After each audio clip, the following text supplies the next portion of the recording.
Olá, tudo bem? Sou o professor Galeno Coelho, estou gravando essa videoaula de matemática. A aula dessa semana é Introdução ao Cálculo de Razão. Bora, vamos estudar. Razão. O que é uma razão? Em termos simples, você já vem aprendendo sobre fração. Então, se você já estudou sobre fração, atendeu lá os termos técnicos, tá? Sabe o que é uma fração equivalente, tornar uma fração irredutível, você já está bem encaminhado, tá bom? Então, isso aqui é uma sequência desse aprendizado, que a gente vai usar aí as informações que a gente utiliza na fração. Também, com esses cálculos de fração, né, a gente aprende razão e também o cálculo de porcentagem, tá? Então, se você aprendeu fração, vai entender razão e o próximo passo é porcentagem, tá bom? Isso em uma outra videoaula, em outro momento oportuno, nós vamos aprender sobre isso. Então, considere as situações a seguir, né? No treino de vôlei, a cada 10 saques, Cláudia acertou 9. Olha só o quadradinho, né? Ela conversando ali com a amiguinha. Ela está em um bom dia, né? Olha só, acertou 9 de 10. Então, para comparar o número de saques que deram certo com o total de saques de Cláudia, podemos usar aí uma fração. Então, nessa fração, qual que seria a minha parte? Ou o meu todo, né? Qual que seria o meu numerador e qual que seria o meu denominador? Então, o número de saques de acerto é o meu numerador. E o total de saques é o meu denominador. Então, ou seja, cada 9 de 10, o total, né, de 10 saques, 9 foram acertados. Nesse caso, o número obtido mostra o rendimento de Cláudia aí nos saques. Então, se fosse na fração, a gente ia ler de uma forma diferente. Como é o cálculo de razão, muda um pouquinho a forma de leitura. Então, vocês vão perceber que razão e fração são bem similares, por isso que nós temos que ficar atento. Então, a razão A sobre B, ou B dividido A dividido por B, pode ser lido de uma das seguintes maneiras. Razão de A para B, ou simplesmente A está para B, ou A para B. O termo de uma razão recebe nomes especiais. O primeiro número chama-se antecedente e o segundo número recebe o nome de consequente, conforme vocês estão vendo aí na figura. Ok? Não importa o formato, tá vendo? Se é o formato de fração ou no formato de divisão. Agora, tome cuidado, né? Embora os símbolos matemáticos são parecidos com o da fração, o que muda praticamente é a forma de leitura. Veja.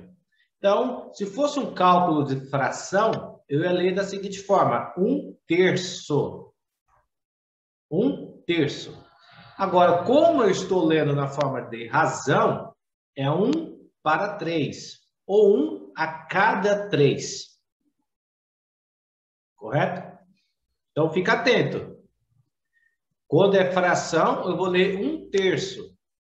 Quando é o cálculo de razão, eu vou ler 1/3 ou 1 a cada 3. Ou a razão de 1/3. Tá, gente? É bem simples e é bem tranquilo. Quem já vem estudando fração não vai ter nenhuma dificuldade em absorver essa nova matéria, que é o cálculo de razão. Continuando, e o concurso, 240 candidatos disputam 120 vagas. Muito bem. Então, essas informações, esses dados aqui, permitem eu ter um cálculo legal, né? Vamos comparar esses dois números? Dividindo o número de candidatos pelo número de vagas. Normal, 240, dividido por 120. Na forma de fração, 240 é o meu numerador e o meu denominador é o número 120. Então, se eu tornar essa fração irredutível, vou chegar ao número 2 no meu numerador e o número 1 no meu denominador, né? Então, como que eu posso ler isso? Dizemos que há 2 candidatos para cada vaga ou que a razão entre o número de candidatos e o número de vagas é de 2 para 1. Legal? Ou seja, cada uma vaga eu tenho 2 candidatos. Agora, se eu inverter essa informação, o objetivo vai continuar o mesmo. Veja, dividindo o número de vagas pelo número de candidatos. Tá vendo? 120 dividido por 120 vagas, dividido por 240 candidatos. Se eu tornar essa fração irredutível, eu vou chegar ao número 1 no meu numerador e vou chegar ao número 2 no meu denominador. Dizemos que para cada vaga há 2 candidatos, ou que a razão entre o número de vagas e o número de candidatos é de uma vaga para 2 candidatos. Não mudou nada, continua a mesma coisa. Tá? Então, como você se sente? Dá para concorrer, né? Dá para encarar. É 1 por 1, então dá para encarar. Agora, imagine você concorrer uma vaga para 1000 candidatos. Aí, não dá coragem para se enfrentar, não, né, gente? Né? Imagina eu fazer um cálculo. Tem 10 vagas e tem 1000 pessoas inscritas. Ou seja, uma vaga para 1000 pessoas, não dá, né? Aí, não, nem coragem, não. Aí eu não vou enfrentar isso, eu nem vou concorrer, vou perder meu tempo. Né? É muitas pessoas para pouca vaga. Né? Mas aqui não, aqui dá para encarar. Dá até para encarar, né? Tem uma vaga para 2 pessoas. Ótimo, legal. Então, observou a importância desse cálculo? Né? Esse cálculo de razão, ele é muito importante, gente. Ele é ótimo para nos dar informações precisas e até mesmo para a tomada de decisão. Né? Então, imagina, você procurou lá uma vaga de emprego e tem 100 pessoas para uma vaga. Não vale a pena, né? Se demandar tempo e energia nessa situação aí, né? É melhor quando você vai numa vaga e que tem condições melhores, né? Essa de 1 para 2 tá ótimo, né? Dá para encarar. Agora, quando tem 50 pessoas para uma vaga, aí já não é tão interessante assim. Então, observou, né? Essas informações me ajudam bastante, até mesmo na tomada de decisões aí das atividades da minha vida normal. Continuando, vejamos mais algumas situações. Olha que legal aí. Observe esta cena. Ela jogando aí, opa, cesta, né? Agora, 15 arremessos, a cesta, acertei 9. Ótimo, né? Ótimo. Então, qual é a razão entre o número de acertos e o número de total de arremessos a cestas feitos por Susan? Né? Então, ela acertou 9 de 15. Tornando essa fração irredutível, eu vou dividir 9 por 3 e vou dividir o número 15 por 3, que vou chegar a esse valor aí de 3/5. Tá certo isso? Não. Lembre-se, não estou na fração. Se eu estivesse na fração, eu ia ler 3/5.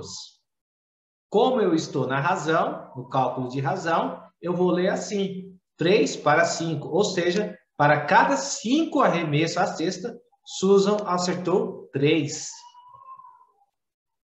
Tá bom, né? Acerta 3 e erra 2. Tá bom. Então, você observou a importância desse cálculo? Como ele nos dá uma informação diferente?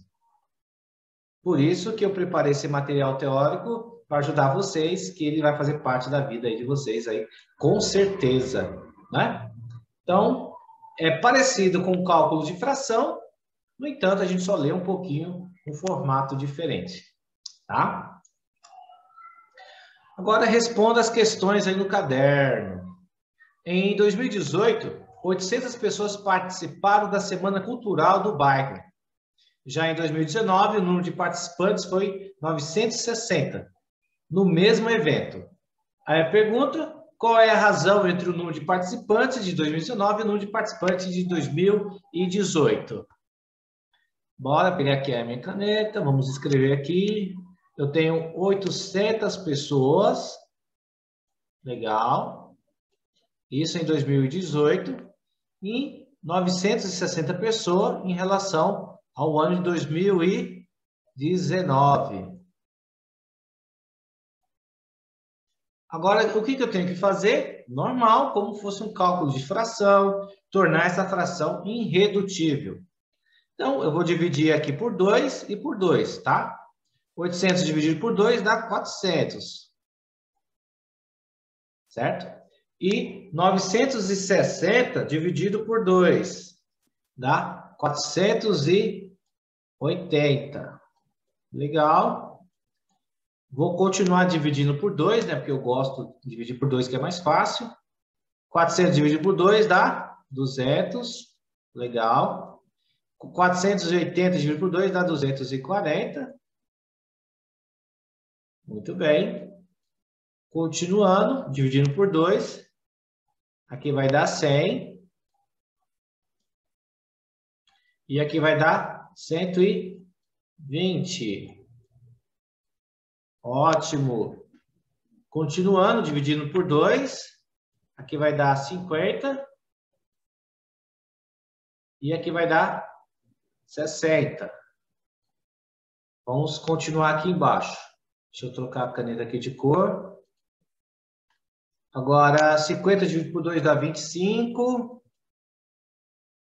Olha que legal. 60 dividido por 2 dá 30. Legal. Agora eu não consigo mais dividir por 2. Não é? Certo? Então, 25 dividido por 5 dá 5. Porque 5 vezes 5, 25. E 30 dividido por 5 dá 6. Porque 6 vezes 5, 30. Ou seja, há uma razão de 5 para 6. Tá vendo? Olha que maravilha. Então, pessoal, o princípio é o mesmo que o cálculo de fração. Agora, a única coisa que vai mudar é o modo como eu leio isso no cálculo de razão.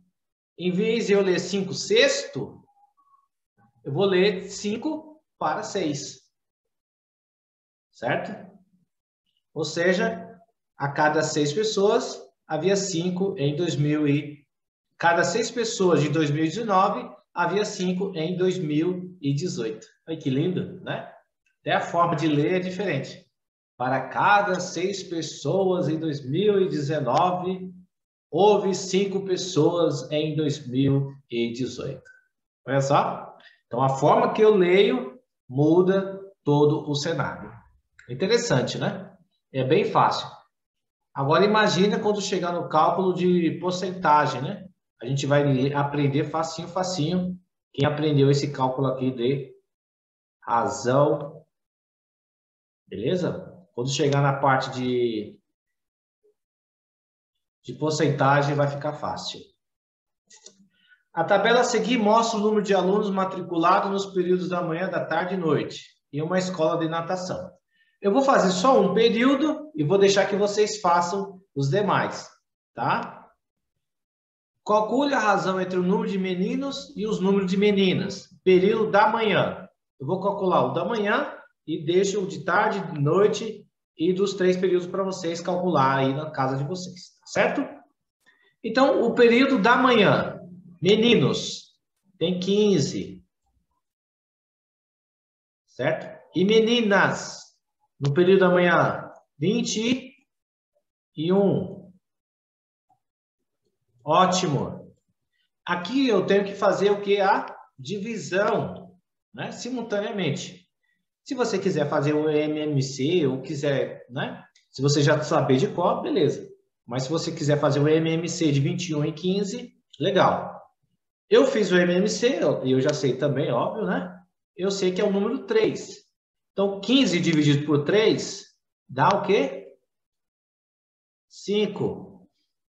E 21 dividido por 3 dá o número 7. Ótimo, tornei a fração irredutível.